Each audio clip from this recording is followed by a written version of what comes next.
first step is actually talking to them and say, hey, why do you think this is? Why are these issues happening? Why do people feel that the way that they feel?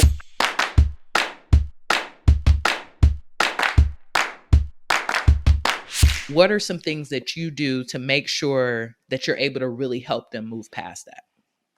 Well, one of the first things that I do is we sit down and we talk about what reasons do they believe the workplace is what it is, right? Because when things don't go right, we all have perceptions about why things aren't going right. So that's the first step is actually talking to them and say, hey, why do you think this is? Why are these issues happening? Why do people feel that the way that they feel?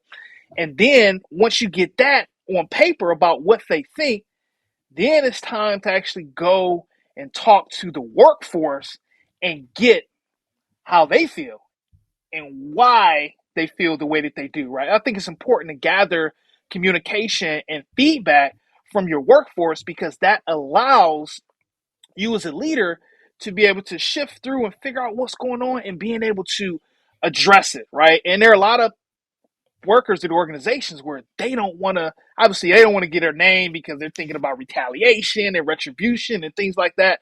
But there are ways that you can collect that information because if somebody's upset, they're going to let you know, right? And if they can do it, anonymously without their name, once the leadership gets that information and they're able to see trends in the data, then they can start to implement ways and address it and also allow the workforce to have a hand in them addressing it by saying, hey, you guys, do you have some ideas of some things that we can do in order to help out problem A, right?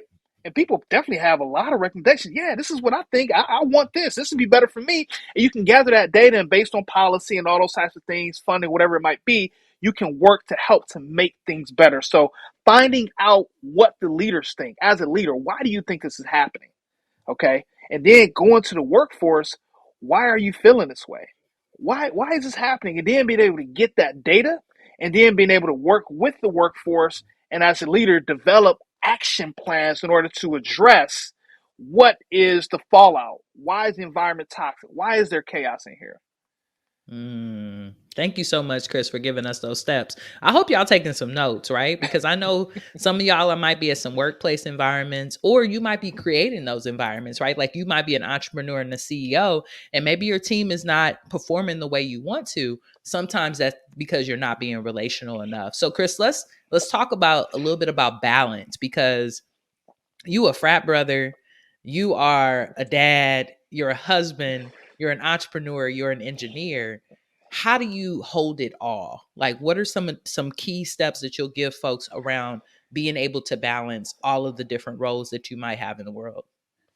So one of the key things I will tell you about being able to do the things that I'm able to do, definitely time management is key. That is key. That's one of the top things, but also self-care, right? And so when it came to me and time management years ago, I was very bad at it. Evolve. I tried to remember everything I had to do because I have a fairly good memory. So I was trying to remember everything. I was writing down little notes and stuff if I need to, but I'm like, you know what? I can remember that. And that didn't work out, right? So I was stressed out. I was overwhelmed a lot. But what I started to do was I started to write down my to-do list. So at first, my to-do list was 30 things a day that I was looking to check off every single day. Okay, this. What I That sounds so realized, overwhelming. it was very overwhelming because what I'm realizing is that even if I check those 30 things off, which by the way, I generally never got to all 20 or 30 things. Even if I would check them off, I would find that they weren't moving me to where I wanted to be when it came to a particular goal. And so I had to change the way in which I manage my time. What does that mean? That means each day, if I have, say, a goal for the week or a goal for the month, I break that down into things that I can do per day. And when you break it down, I put it on a to-do list.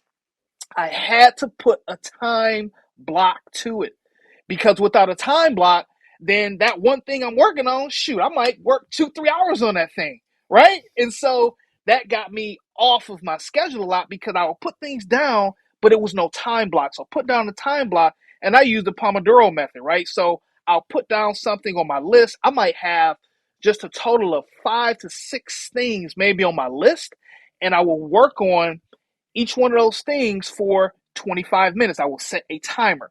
And once that 25 minutes is up, then I'll get up. I will go and take a break, whether it's walking, whether it's doing some type of meditation, and then I'll get back to it. So, having a schedule definitely of what to do, making sure you write that down, putting a time block on those things, right?